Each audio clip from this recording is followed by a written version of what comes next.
L'accord de Paris pour le climat est accepté. C'était il y a un an, l'émotion, les larmes de joie. Après d'âpres négociations, l'accord de Paris est adopté.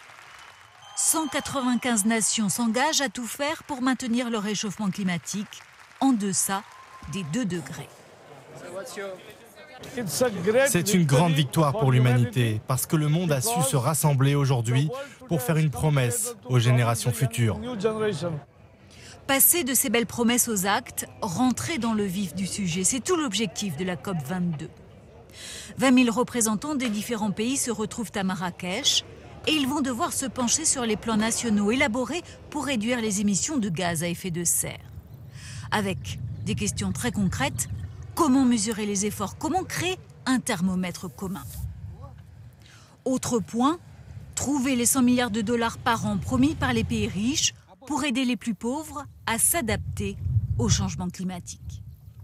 Bien sûr qu'on rentre dans le plus dur. Le temps des promesses, c'est un temps qui est à la rigueur assez facile quand tout le monde est plein d'enthousiasme et qu'enfin on a convaincu. Mais quand il s'agit de passer au réel, au concret, quand il s'agit de dépenser et de mettre sur la table les 100 milliards par an, on sait bien que c'est là que ça risque de coincer. C'est pour ça que la COP22 est cruciale. C'est parce qu'il faut vraiment qu'on passe des belles promesses à des actes concrets.